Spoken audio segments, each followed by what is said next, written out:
നമസ്കാരം. Middle east വാർത്തകളിലേക്ക് സ്വാഗതം. ആദ്യം നോക്കാം പ്രധാന തലക്കെട്ടുകൾ. നിലമ്പൂർ തെരഞ്ഞെടുപ്പിൽ PV അൻവറിന് ഇടതുപക്ഷ വോട്ടുകൾ കിട്ടിയെന്ന് CPM. അൻവർ UDF-ൽ വേണ്ടെന്ന് KPCC.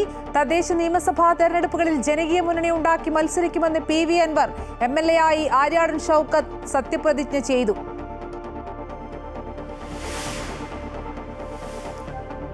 സ്കൂളുകളിലെ സുംബ ഡാൻസ് ആഭാസമെന്ന് സമസ്ത. ആണും പെണ്ണും അല്പവസ്ത്രം ധരിച്ച് തുള്ളാനല്ല കുട്ടികളെ സ്കൂളിൽ വിടുന്നതെന്ന് വിസ്ഡം ഇസ്ലാമിക് ഓർഗനൈസേഷൻ. സംസ്കാരത്തെ ബാധിക്കുന്നതാണെങ്കിൽ പ്രതിഷേധിക്കുമെന്ന് ലീഗ്. കാലത്തിനനുസരിച്ച് മാറി ചിന്തിക്കാൻ തയ്യാറാകണമെന്ന് മന്ത്രി R. ബിന്ദു.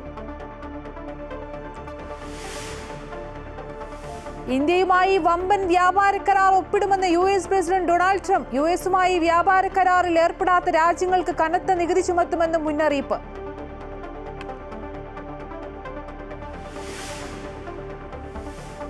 അൻപത് പേരോ അതിൽ കൂടുതലോ ജീവനക്കാരുള്ള സ്വകാര്യ സ്ഥാപനങ്ങൾ ആദ്യപാദ സ്വദേശീവൽക്കരണ നടപടികൾ ജൂലൈ 1-നകം പൂർത്തിയാക്കണമെന്ന് UAE. നിർദ്ദേശം പാലിക്കാത്ത സ്ഥാപനങ്ങൾ ഒരു സ്വദേശി ജീവനക്കാരന് പ്രതിമാസം 9,000 ദിർഹം എന്ന കണക്കിൽ പിഴ ചുമത്തുമെന്നും മാനവശേഷി സ്വദേശീവൽക്കരണ മന്ത്രാലയം നിർദ്ദേശം. മധ്യവേനൽ അവധി ആരംഭിച്ചതോടെ UAE-ൽ യാത്രക്കാർക്കുള്ള മാർഗനിർദ്ദേശങ്ങളുമായി വിമാന കമ്പനികൾ. നടപടി വിമാനത്താവളങ്ങളിൽ തിരക്കേറിയ സാഹചര്യത്തിൽ രാജ്യാന്തര യാത്രക്കാർ 3 മണിക്കൂർ മുമ്പ് എയർപോർട്ടിലെത്തണം. അനുവദിച്ചിട്ടുള്ള ഭാരം മാത്രമേ ലഗേജുകൾക്കുണ്ടാകാവൂ എന്നും നിർദ്ദേശം.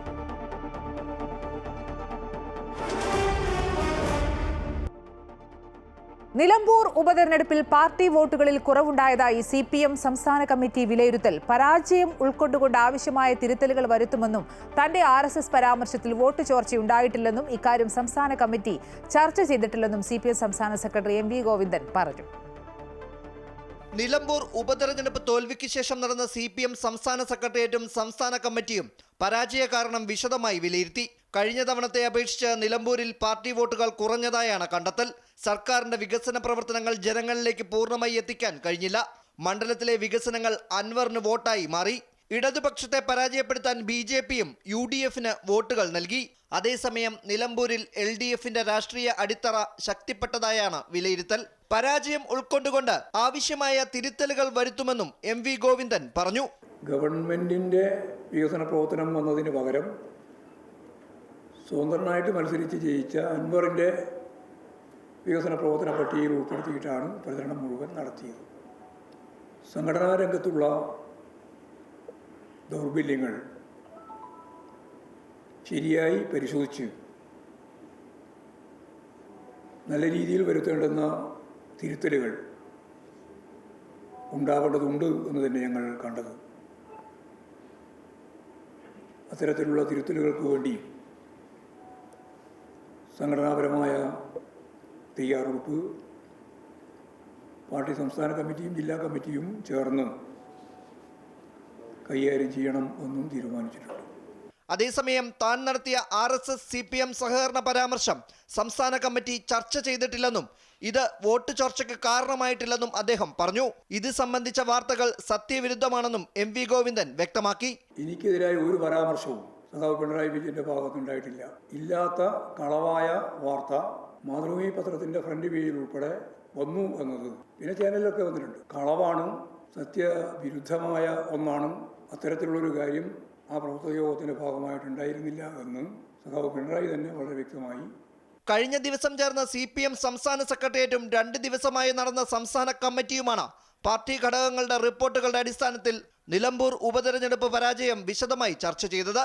അമൃത ന്യൂസ്, തിരുവനന്തപുരം. നിലമ്പൂർ MLA ആയി ആര്യാടൻ ഷൗക്കത്ത് സത്യപ്രതിജ്ഞ ചെയ്തു. നിയമസഭയിൽ M. ശങ്കരനാരായണൻ തമ്പി ഹാളിൽ നടന്ന ചടങ്ങിൽ ദൈവനാമത്തിലാണ് സത്യപ്രതിജ്ഞ ചെയ്തത്.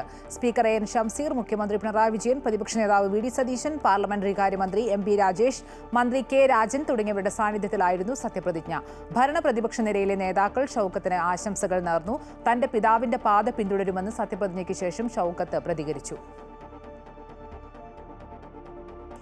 PV അൻവറിനെ സഹകരിപ്പിക്കേണ്ട എന്ന് KPCC രാഷ്ട്രീയകാര്യ സമിതിയിൽ തീരുമാനം. അൻവറിന് വേണ്ടി K. സുധാകരൻ വാദിച്ചെങ്കിലും ഭൂരിപക്ഷം പേരും എതിർത്തു. ശശി തരൂരിനെതിരെയും വിമർശനമുണ്ടായി. എന്നാൽ തരൂരിനെ ചേർത്ത് നിർത്തണമെന്ന് രമേശ് ചെന്നിത്തല ആവശ്യപ്പെട്ടു. അതേസമയം ക്രെഡിറ്റിനെ ചൊല്ലിയുള്ള തർക്കം നേതൃയോഗത്തിൽ ചർച്ചയായില്ല. ജയത്തിന്റെ ക്രെഡിറ്റ് നിലമ്പൂരിലെ ജനങ്ങൾക്കാണെന്ന് KPCC അധ്യക്ഷൻ സണ്ണി ജോസഫ് പറഞ്ഞു. നിലമ്പൂർ ഉപതെരഞ്ഞെടുപ്പിലെ മികച്ച വിജയത്തിനു ശേഷം ചേർന്ന KPCC രാഷ്ട്രീയകാര്യ സമിതിയിൽ PV അൻവർ മുഖ്യ ചർച്ചാ വിഷയമായി. തൽക്കാലം അൻവറിനെ എടുക്കേണ്ടതില്ല എന്നാണ് ഭൂരിപക്ഷം പേരും അഭിപ്രായപ്പെട്ടത്. അൻവറിന്റെ പിന്തുണ ഇല്ലാതെ തന്നെ മികച്ച ഭൂരിപക്ഷം നേടാൻ UDF-ന് കഴിഞ്ഞു. ഈ സാഹചര്യത്തിൽ അൻവറുമായി ഒരു കൂട്ടുകെട്ട് ധൃതിയിൽ വേണ്ട എന്ന് പൊതുവികാരമുണ്ടായി. എന്നാൽ യോഗത്തിൽ ഓൺലൈനായി പങ്കെടുത്ത K. സുധാകരൻ അൻവറിനെ എടുക്കണമെന്ന വാദം ഉന്നയിച്ചു. പക്ഷേ ഭൂരിപക്ഷ അഭിപ്രായം കണക്കിലെടുത്ത് അൻവറിന് മുന്നിൽ വാതിൽ തുറക്കേണ്ടതില്ല എന്നാണ് യോഗം തീരുമാനിച്ചത്. പാർട്ടിയെ പ്രതിരോധത്തിലാക്കി പോളിംഗ് ദിനത്തിൽ ശശി തരൂർ നടത്തിയ പ്രസ്താവനയിൽ വിമർശനമുയർന്നു. തരൂരിന്റെ വിഷയത്തിൽ തീരുമാനമെടുക്കണമെന്ന അഭിപ്രായവും ഉയർന്നു. എന്നാൽ ആശയക്കുഴപ്പം ഒഴിവാക്കി തരൂരിനെ ഒപ്പം നിർത്തി തന്നെ പാർട്ടി മുന്നോട്ട് പോകണമെന്നാണ് രമേശ് ചെന്നിത്തല അഭിപ്രായപ്പെട്ടത്. അതേസമയം നിലമ്പൂരിലെ വിജയത്തെ ചൊല്ലിയുള്ള ക്രെഡിറ്റ് തർക്കം രാഷ്ട്രീയകാര്യ സമിതിയിൽ ചർച്ചയായില്ല. താൻ മേജറോ ക്യാപ്റ്റനോ അല്ല, ഒരു സാധാരണ ജവാൻ മാത്രമെന്നാണ് ഇതേക്കുറിച്ച് KPCC അധ്യക്ഷൻ സണ്ണി ജോസഫ് പ്രതികരിച്ചത്. നിലമ്പൂരിലെ വിജയത്തിന്റെ ക്രെഡിറ്റ് ജനങ്ങൾക്കാണെന്നും സണ്ണി ജോസഫ് ചൂണ്ടിക്കാട്ടി. അമൃത ന്യൂസ്, തിരുവനന്തപുരം. അടുത്ത തദ്ദേശ നിയമസഭാ തെരഞ്ഞെടുപ്പിൽ ജനകീയ മുന്നണിയുടെ നേതൃത്വത്തിൽ മത്സരിക്കുമെന്ന് PV അൻവർ. തൃണമൂൽ കോൺഗ്രസ് അതിന് നേതൃത്വം വഹിക്കും. കേരളത്തിലെ 140 മണ്ഡലങ്ങളിലും സ്ഥാനാർത്ഥികളുണ്ടാകും. 3 മുന്നണികൾക്കും ബദലായി ജനകീയ മുന്നണി മാറുമെന്നും PV അൻവർ വയനാട്ടിൽ പറഞ്ഞു. തൃണമൂൽ അതിനെ ആഡ് ചെയ്യും. ഇപ്പൊ നിലമ്പൂരിൽ നമ്മൾ മത്സരിച്ചതുപോലെ തന്നെ നമ്മളൊരു ജനകീയ മുന്നണി നമ്മളിവിടെ പലരുമായി നമ്മൾ സംസാരിച്ചുകൊണ്ടിരിക്കുന്നുണ്ട്. ചെറുകിട കക്ഷികൾ, അതൊക്കെ നിങ്ങൾ കാണുമ്പോൾ നിങ്ങൾക്ക് തോന്നും മീശ മുളക്കാത്ത കുട്ടികളാണ് ആ സംഘടന എന്നൊക്കെ. പക്ഷേ അതിന് എത്രത്തോളം വേരുകളുണ്ട് എന്നുള്ളത് ഈ 3 മാസം കഴിയുമ്പോൾ, ആ തെരഞ്ഞെടുപ്പ് കഴിയുമ്പോൾ നമുക്കറിയാം. നിലമ്പൂരിൽ വിജയിച്ചത് കോൺഗ്രസും UDF-ഉമല്ല, ജമായത്തെ ഇസ്ലാമിയാണെന്ന് BJP സംസ്ഥാന അധ്യക്ഷൻ രാജീവ് ചന്ദ്രശേഖർ. പ്രീണന രാഷ്ട്രീയത്തിന്റെ പേരിലാണ് ഇടതു വലത് മുന്നണികൾ നിലമ്പൂരിൽ മത്സരിച്ചതെന്നും ജമായത്തെ ഇസ്ലാമിയുമായി ചേർന്നുള്ള ഈ കൂട്ടുകെട്ട് നിലമ്പൂരിൽ വിജയിച്ചതുപോലെ കേരളത്തിൽ മറ്റൊരിടത്തും ഏൽക്കില്ലെന്നും രാജീവ് ചന്ദ്രശേഖർ പറഞ്ഞു. ജയം UDF-ന്റെ കാൻഡിഡേറ്റ് ആര്യാടൻ ഷൗക്കത്ത് ജയിച്ചു. പക്ഷെ അത് ആര്യാടൻ ഷൗക്കത്താണോ ജയിച്ചത്? ഈ റിസൾട്ടിന്റെ ഒരു അനാലിസിസ് നോക്കിയാൽ ആരെങ്കിലും ഒരു ഡിസ്കഷൻ BJP-കാരാവേണ്ട ആവശ്യമില്ല. ഒരു മീഡിയക്കാരനാണോ, ഒരു അനലിസ്റ്റ് ആണെങ്കിൽ ഈ ഇലക്ഷന്റെ റിസൾട്ട് നോക്കിയാൽ എന്താണ് നമ്മുടെ അതിന്റെ ഒരു അസസ്മെന്റ്?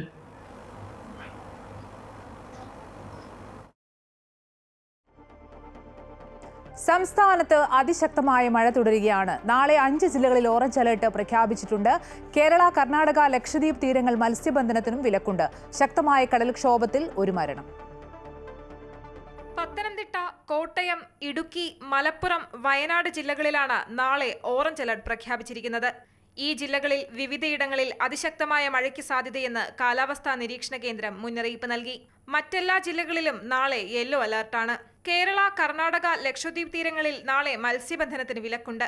മണിക്കൂറിൽ 45 മുതൽ 65 കിലോമീറ്റർ വരെ വേഗതയിലുള്ള കാറ്റിനും മോശം കാലാവസ്ഥയ്ക്കും സാധ്യതയുള്ളതിനാൽ മത്സ്യത്തൊഴിലാളികൾ ജാഗ്രത പാലിക്കണം. തിരുവനന്തപുരം പുതുക്കുറിച്ചിയിൽ ശക്തമായ തിരയിൽ വള്ളം മറിഞ്ഞ് കാണാതായ മത്സ്യത്തൊഴിലാളിയുടെ മൃതദേഹം കണ്ടെത്തി.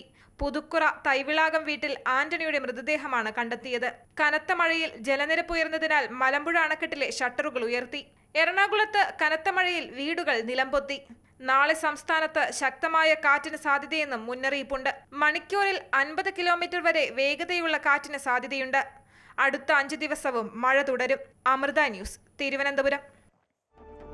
വയനാട്ടിൽ 3 ദിവസമായി തുടരുന്ന മഴയുടെ ശക്തി കുറഞ്ഞെങ്കിലും താഴ്ന്ന പ്രദേശങ്ങളിൽ കഴിയുന്നവർക്ക് ജാഗ്രതാ നിർദ്ദേശം നൽകി ജില്ലാ ഭരണകൂടം. ജലനിരപ്പ് ഉയർന്നതിനാൽ ബാണാസുര സാഗർ ഡാമിന്റെ ഷട്ടർ തുറന്നു. വെള്ളമുണ്ട പുളിഞ്ഞാലിൽ റോഡിൽ ഗതാഗതം രൂപപ്പെട്ടതോടെ 26 കുടുംബങ്ങളെ മാറ്റിപ്പാർപ്പിച്ചു. 3 ദിവസമായി തുടരുന്ന ശക്തമായ മഴയ്ക്ക് നേരിയ ശമനമുണ്ടെങ്കിലും കോട്ടത്തറ, പനമരം, പടിഞ്ഞാറത്തറ ഉൾപ്പെടെയുള്ള താഴ്ന്ന പ്രദേശങ്ങൾ വെള്ളക്കെട്ട് ഭീഷണി നേരിടുകയാണ്. ബാണാസുര സാഗർ ഡാമിന്റെ ഷട്ടർ തുറന്നതോടെ ഈ പ്രദേശങ്ങളിലേക്ക് കൂടുതൽ വെള്ളം കയറും. അതേസമയം വെള്ളമുണ്ട പുളിഞ്ഞാലിൽ റോഡിൽ കുഴി രൂപപ്പെട്ടത് ആശങ്ക സൃഷ്ടിച്ചു. ഇതോടെ ഈ പ്രദേശത്തെ 26 ആദിവാസി കുടുംബങ്ങളെ മാറ്റിപ്പാർപ്പിച്ചു.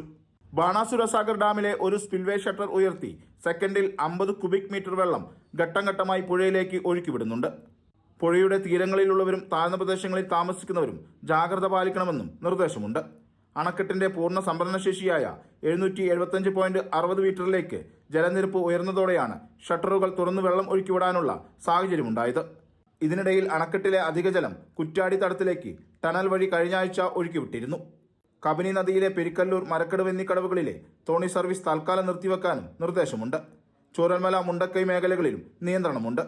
മഴ തുടരുന്ന സാഹചര്യത്തിൽ മുണ്ടക്കൈ മേഖലകളിലെ തോട്ടങ്ങളിൽ തൊഴിലാളികളെ പ്രത്യേക അറിയിപ്പ് ഉണ്ടാകുന്നതുവരെ പ്രവേശിപ്പിക്കരുതെന്നും നിർദ്ദേശം നൽകിയിട്ടുണ്ട്. അമൃത ന്യൂസ്, വയനാട്. മുല്ലപ്പെരിയാറിൽ ജലനിരപ്പ് ഇനിയും ഉയർന്നാൽ അണക്കെട്ട് നാളെ തുറന്നേക്കും. 134.6 അടിയാണ് ഇപ്പോഴത്തെ ജലനിരപ്പ്. റൂൾ കർവ് അനുസരിച്ച് ജൂൺ 30 വരെ 136 അടി വെള്ളമാണ് മുല്ലപ്പെരിയാറിൽ സംഭരിക്കാനാവുക.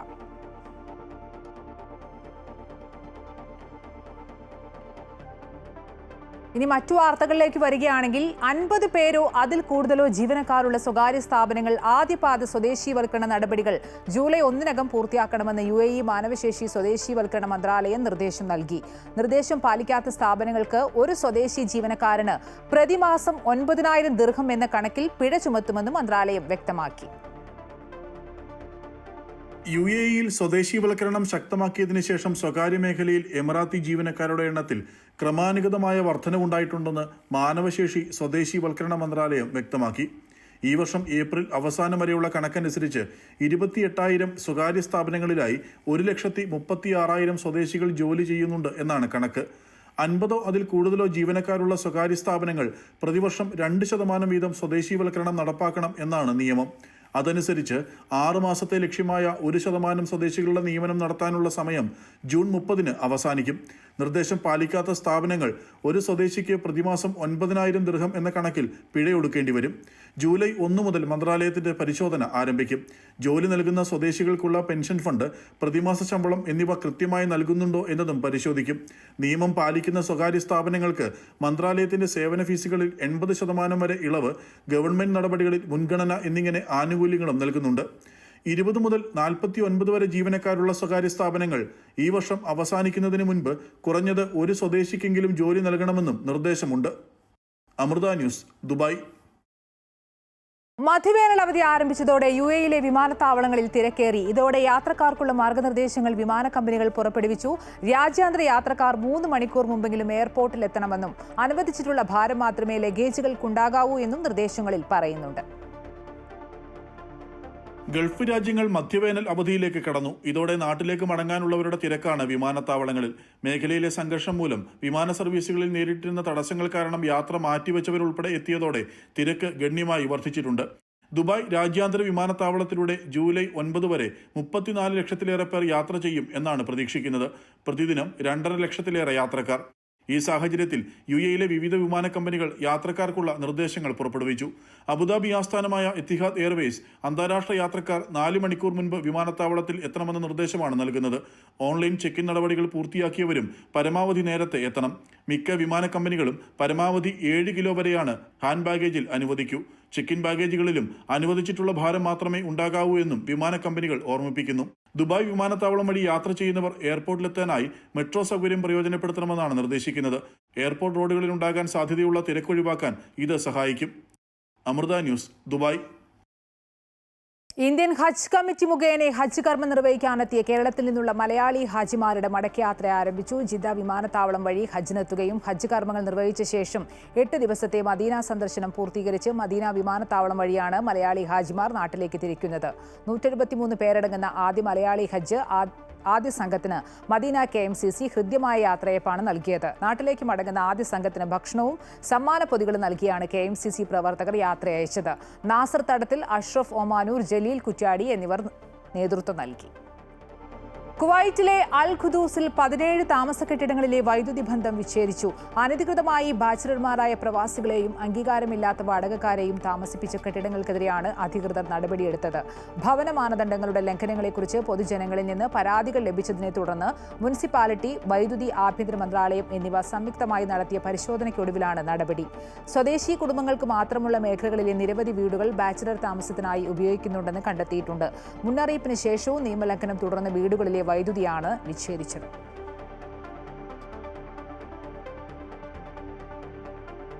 മയക്കുമരുന്ന് ഉപയോഗത്തിനും കടത്തിനുമെതിരായ കുവൈറ്റ് ആരോഗ്യ മന്ത്രാലയത്തിന്റെ ബോധവൽക്കരണ ക്യാമ്പയിൻ സമാപിച്ചു. ഈ മാസം 12-ന് ആരംഭിച്ച ഈ campaign Kuwait centre for addiction ട്രീറ്റ്മെന്റുമായും മറ്റ് നിരവധി സ്ഥാപനങ്ങളുമായും സഹകരിച്ചാണ് നടത്തിയത്. യുവജനങ്ങളെയും കൗമാരക്കാരെയും മയക്കുമരുന്നിന്റെ പിടിയിൽപ്പെടാതെ സംരക്ഷിക്കേണ്ടതിന്റെ പ്രാധാന്യത്തെക്കുറിച്ച് അവബോധം വളർത്തുകയാണ് ഈ ക്യാമ്പയിൻ ലക്ഷ്യമിട്ടത്. ലോകമെമ്പാടുമുള്ള ദശലക്ഷക്കണക്കിന് ആളുകളുടെ ജീവന് ഭീഷണിയാകുകയും ആഗോള വെല്ലുവിളിയായി മാറുകയും ചെയ്ത ഈ പ്രശ്നം പരിഹരിക്കപ്പെടേണ്ടതുണ്ടെന്നും ഈ അവസരത്തിൽ മന്ത്രാലയത്തിലെ ആരോഗ്യ പ്രൊമോഷൻ വിഭാഗം ഡയറക്ടർ ഡോക്ടർ അബീർ അൽ ബഹു പറഞ്ഞു. ഗതാഗത നിയമലംഘനത്തിന്റെ പിഴത്തുകയിൽ ഇളവ് അനുവദിച്ച് അബുദാബി പോലീസ്. നിയമലംഘനം രേഖപ്പെടുത്തി 60 ദിവസത്തിനകം പിഴ അടച്ചാൽ 35% ഇളവ് ലഭിക്കും. 1 വർഷത്തിനകമാണ് പിഴ ഒടുക്കുന്നതെങ്കിൽ 25% ഇളവ് ലഭിക്കും. എന്നാൽ ഗുരുതര കുറ്റകൃത്യങ്ങൾക്ക് പിഴയിളവുണ്ടാവില്ല. അബുദാബി പോലീസിന്റെ ഔദ്യോഗിക വെബ്സൈറ്റ്, മൊബൈൽ ആപ്ലിക്കേഷൻ എന്നിവ വഴി പിഴയടയ്ക്കാം. സ്കൂളുകളിൽ ലഹരിവിരുദ്ധ ക്യാമ്പയിന്റെ ഭാഗമായി സൂംബ ഡാൻസ് ഉൾപ്പെടുത്തിയ തീരുമാനത്തിനെതിരെ മുസ്ലിം മതസംഘടനകൾ. കാലത്തിനനുസരിച്ച് മാറി ചിന്തിക്കണമെന്ന് മതസംഘടനകൾക്ക് ഉന്നത വിദ്യാഭ്യാസ മന്ത്രി ആർ ബിന്ദുവിന്റെ മറുപടി. മുസ്ലിം മതസംഘടനകൾക്ക് പുനർവിചിന്തനം നടത്തേണ്ടി വരുമെന്ന് SFIയും പ്രതികരിച്ചു. Wisdom Islamic Organisation general secretary TK അഷ്റഫിന്റെ ഫേസ്ബുക്ക് പോസ്റ്റിലായിരുന്നു സൂംബയ്ക്കെതിരെയുള്ള ആദ്യ വിമർശനം. ആണും പെണ്ണും അല്പവസ്ത്രം ധരിച്ചു തുള്ളുന്നത് പഠിക്കാനല്ല കുട്ടികളെ സ്കൂളിൽ അയക്കുന്നത്. ഈ പരിപാടിയോട് മാനസികമായി യോജിക്കാത്ത അധ്യാപകരും രക്ഷിതാക്കളുമുണ്ട്. പ്രതികരിച്ചാൽ എന്താകുമെന്ന ഭീതി പലരെയും അസ്വസ്ഥപ്പെടുത്തുന്നു. ഒരധ്യാപകൻ എന്ന നിലയിൽ താൻ ഈ പരിപാടിയിൽ നിന്ന് വിട്ടുനിൽക്കും. തന്റെ മകനും ഈ പരിപാടിയിൽ പങ്കെടുക്കില്ലെന്നും TK അഷ്റഫിന്റെ ഫേസ്ബുക്ക് പോസ്റ്റിൽ പറയുന്നു.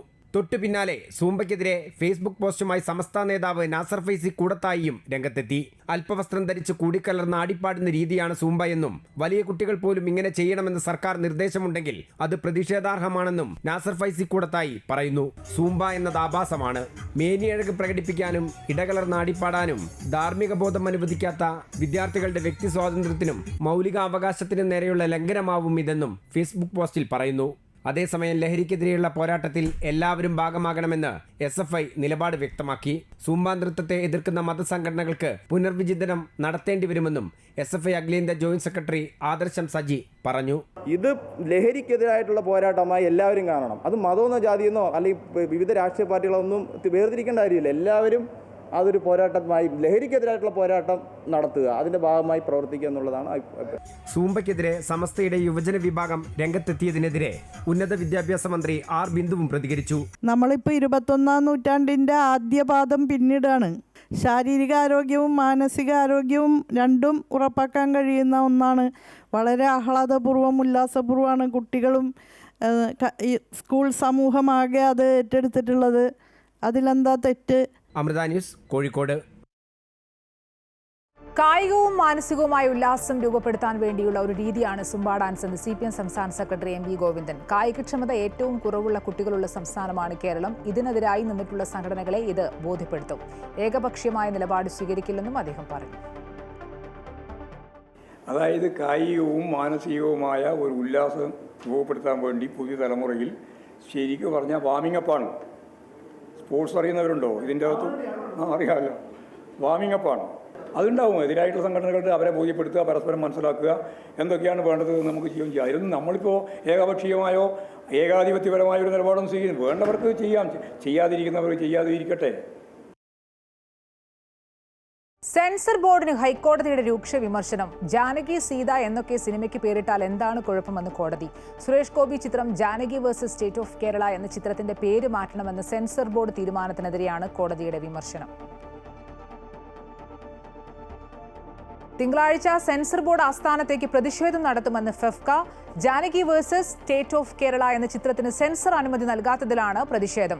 ജാനകി എന്ന പേര് സിനിമയിൽ ഉപയോഗിക്കാൻ പാടില്ലെന്ന നിലപാട് അംഗീകരിക്കാനാവില്ലെന്ന് ഫെഫ്ക ഭാരവാഹികൾ അറിയിച്ചു. സിനിമയുടെ അണിയറ പ്രവർത്തകർ നൽകിയ ഹർജിയിൽ കോടതി തീരുമാനം അറിഞ്ഞ ശേഷം സിനിമാ സംഘടനകൾ ചേർന്ന് റിട്ട് ഹർജി നൽകുമെന്നും FEFKA general secretary B Unnikrishnan വ്യക്തമാക്കി. JSK Janaki versus state of Kerala എന്ന ചിത്രത്തിന്റെ അണിയറ പ്രവർത്തകർക്ക് പൂർണ്ണ പിന്തുണ പ്രഖ്യാപിച്ചിരിക്കുകയാണ് ഫെഫ്ക. ജാനകി എന്ന പേര് സിനിമയിൽ ഉപയോഗിച്ചിരിക്കുന്നതിനാലാണ് സെൻസർ അനുമതി നിഷേധിച്ചത്. പ്രാദേശിക സെൻസർ ബോർഡ് ആദ്യം അനുമതി നിഷേധിച്ചതിനെ തുടർന്ന് ഇന്നലെ റിവൈസ് കമ്മിറ്റിയും ചിത്രം കണ്ടിരുന്നു. മികച്ച ചിത്രമെന്ന് സെൻസർ അംഗങ്ങൾ പറഞ്ഞതായും എന്നാൽ പേര് മാറ്റണമെന്ന് നിർദ്ദേശിച്ചതുമായാണ് സംവിധായകൻ ഫെഫ്ക ഭാരവാഹികളെ അറിയിച്ചത്. സെൻസർ ബോർഡ് നടപടിയിൽ പ്രതിഷേധിച്ച് തിങ്കളാഴ്ച തിരുവനന്തപുരത്തെ സെൻസർ ബോർഡ് ഓഫീസിലേക്ക് മാർച്ച് നടത്തുമെന്ന് FEFKA general secretary B Unnikrishnan പറഞ്ഞു. ഇതിനെ പബ്ലിക് ഡൊമൈനിൽ ഈ വിഷയത്തെ വളരെ സജീവമായി നിലനിർത്തുവാനും തുടർ ചർച്ചകളിലേക്ക് പൊതുസമൂഹത്തെയും മാധ്യമ സമൂഹത്തെയും നിർബന്ധിക്കുവാനുമാണ് ഞങ്ങൾ തീരുമാനിച്ചിരിക്കുന്നത്. അതിൻ്റെ ഭാഗമായി തിങ്കളാഴ്ച ഞങ്ങൾ തിരുവനന്തപുരത്ത് CBFCയുടെ റീജിയണൽ ഓഫീസിൻ്റെ മുമ്പിൽ ഒരു ദിവസം നീണ്ടു നിൽക്കുന്ന ഒരു സമര പരിപാടി ആവിഷ്കരിച്ചിട്ടുണ്ട്. ഇതിൽ മലയാള ചലച്ചിത്ര വ്യവസായത്തിലെ ഞങ്ങളുടെ സഹോദര സംഘടനകൾ പങ്കെടുക്കും. നിലവിലെ സംഭവങ്ങൾ സിനിമയുടെ മാത്രം പ്രശ്നമായി കാണുന്നില്ലെന്ന് തിരക്കഥാകൃത്ത് രഞ്ജി പണിക്കർ അഭിപ്രായപ്പെട്ടു. ഈ സിനിമയെ സംബന്ധിച്ചുണ്ടായ ഒരു വിഷയമായിട്ട് മാത്രം ഇതിനെ നമുക്ക് കാണാൻ കഴിയില്ല. കഴിഞ്ഞ കുറച്ച് കാലങ്ങളായി നമ്മുടെ സാംസ്കാരിക രംഗത്ത് സിനിമയടക്കം ഇത്തരം പ്രവണതകൾ വർദ്ധിച്ചു വരുന്നുണ്ട്. അത് ഏതെങ്കിലും ഒരു രാഷ്ട്രീയ നിലപാടിൻ്റെ ഭാഗമായിട്ട് സംഭവിക്കുന്നു എന്ന് കരുതേണ്ടതില്ല. കാരണം ഇത്തരം CBFC പോലെയുള്ള സ്ഥാപനങ്ങൾ സ്വതന്ത്രമായിട്ട് പുതിയ ഗൈഡ് ലൈനുകൾ, എഴുതപ്പെടാത്തതും അല്ലാത്തതും പുതിയ ഗൈഡ് ലൈനുകൾ സ്വയം തീരുമാനിക്കുകയും അത് നടപ്പാക്കുകയും ചെയ്യുന്നതിൻ്റെ തുടർച്ചയാണ് ഇപ്പോൾ ഈ JSK എന്ന സിനിമയുമായി ബന്ധപ്പെട്ട് സംഭവിച്ചിട്ടുള്ളത്. തിങ്കളാഴ്ച CBFC ഓഫീസിലേക്ക് നടക്കുന്ന പ്രതിഷേധ മാർച്ചിൽ അമ്മയടക്കമുള്ള സിനിമാ സംഘടനകളും പങ്കെടുക്കും. സിനിമയുടെ അണിയറ പ്രവർത്തകർ നൽകിയ ഹർജിയിൽ കോടതി തീരുമാനമറിഞ്ഞ ശേഷം റിട്ട് ഹർജി നൽകുമെന്നും ഫെഫ്ക ഭാരവാഹികൾ അറിയിച്ചു. അമൃത ന്യൂസ്, കൊച്ചി. ഇന്ത്യയുമായി വമ്പൻ വ്യാപാര കരാർ ഒപ്പിടാൻ പോകുന്നുവെന്ന് പ്രഖ്യാപിച്ച് US പ്രസിഡന്റ് ഡൊണാൾഡ് ട്രംപ് ചൈനയുമായി കരാർ ഒപ്പിട്ടുവെന്നും ട്രംപ് പറഞ്ഞു. ട്രംപിന്റെ സ്വപ്ന പദ്ധതിയായ ബിഗ് ബ്യൂട്ടിഫുൾ ബില്ലിനെപ്പറ്റി സംസാരിക്കവെയാണ് ട്രംപിന്റെ പരാമർശം. ഇന്ത്യയുമായി തനിക്കൊരു വലിയ ഇടപാടുണ്ടെന്നാണ് വൈറ്റ് ഹൌസിൽ നടന്ന ബിഗ് ബ്യൂട്ടിഫുൾ ഇവന്റിൽ ട്രംപ് സൂചന നൽകിയത്. US-ഉം ഇന്ത്യയും തമ്മിലുള്ള കരാറുമായി ബന്ധപ്പെട്ട് ചർച്ചകൾ പുരോഗമിക്കുകയാണ്. എല്ലാവരും ഒരു കരാറുണ്ടാക്കാനും അതിൽ പങ്കാളികളാകാനും ആഗ്രഹിക്കുന്നു. എന്നാൽ ഞങ്ങൾ ഇന്നലെ ചൈനയുമായി കരാർ ഒപ്പുവെച്ചു. ഞങ്ങൾക്ക് ചില വലിയ കരാറുകളുണ്ട്. ഒരു വലിയ ഡീൽ വരുന്നുണ്ട്. ഒരുപക്ഷെ ഇന്ത്യയുമായിട്ടാകാമെന്നും ട്രംപ് സൂചന നൽകുന്നു. എല്ലാ രാജ്യങ്ങളുമായും അമേരിക്ക വ്യാപാര കരാറുകൾ ഉണ്ടാക്കില്ലെന്നും ട്രംപ് ഉറപ്പിച്ചു പറഞ്ഞു. എല്ലാ രാജ്യങ്ങളുമായുള്ള അമേരിക്കയുടെ ബന്ധം വളരെ നല്ല നിലയിലാണ് മുന്നോട്ട് പോകുന്നതെന്നും അമേരിക്കൻ പ്രസിഡന്റ് കൂട്ടിച്ചേർത്തു. ഇരു രാജ്യങ്ങളും തമ്മിലുള്ള വാർഷിക ഉഭയകക്ഷി വ്യാപാരം നിലവിലെ $190 ബില്യൺ നിന്നും 2030 ആകുമ്പോഴേക്കും $500 ബില്യൺ ഉയർത്തുക എന്നതാണ് കരാറിന്റെ പ്രധാന ലക്ഷ്യം.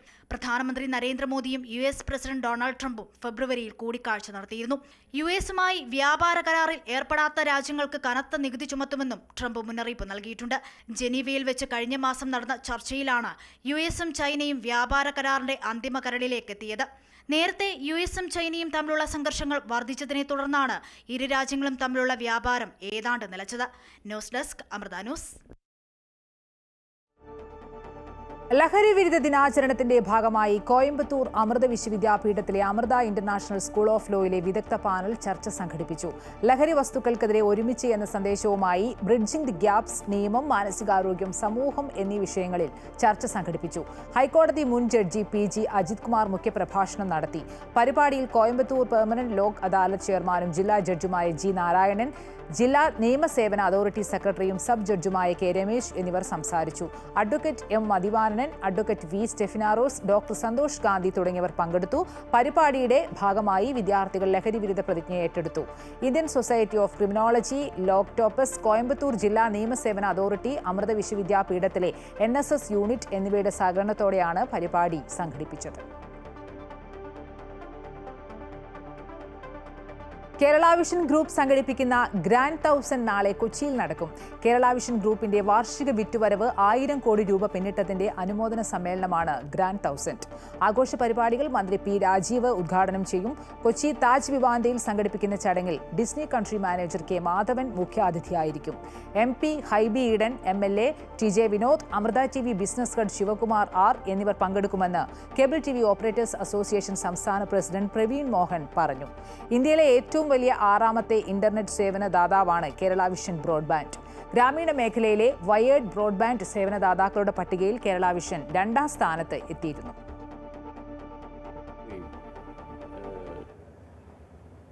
ടേൺ ഓവർ കഴിഞ്ഞ സാമ്പത്തിക വർഷം 2024-25 വർഷത്തിലെ ഫിനാൻഷ്യൽ ഇയറിൽ 1000 കോടി എന്ന ആ ഒരു വലിയ ലക്ഷ്യം കവർ ചെയ്തു.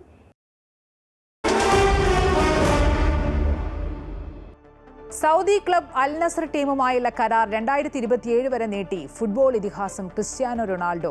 അൽ നസർ ക്ലബ് തന്നെയാണ് ഇക്കാര്യം സോഷ്യൽ മീഡിയയിലൂടെ പുറത്തുവിട്ടത്. പുതിയ കരാറിൽ റൊണാൾഡോ ഒപ്പുവെക്കുന്ന ചിത്രങ്ങളും ക്ലബ്ബ് പങ്കുവച്ചു. ക്രിസ്ത്യാനോ അൽ നസറിൽ തന്നെ തുടരാൻ സാധ്യതയുണ്ടെന്ന് നേരത്തെ റിപ്പോർട്ടുകളുണ്ടായിരുന്നു. പ്രതിവർഷം $20 കോടി ആയിരുന്നു ക്രിസ്ത്യാനോയുമായി മുൻപ് സൗദി ക്ലബ് കരാർ ഒപ്പിട്ടത്. ഇത്തവണത്തെ കരാർ തുക വെളിപ്പെടുത്തിയിട്ടില്ല. ഇതോടെ മിഡിൽ ഈസ്റ്റ് വാർത്തകൾ പൂർണ്ണമാകുന്നു. കൂടുതൽ വാർത്തകൾക്കും വിശദാംശങ്ങൾക്കും അമൃത ന്യൂസ് യൂട്യൂബ് സന്ദർശിക്കുക. നമസ്കാരം.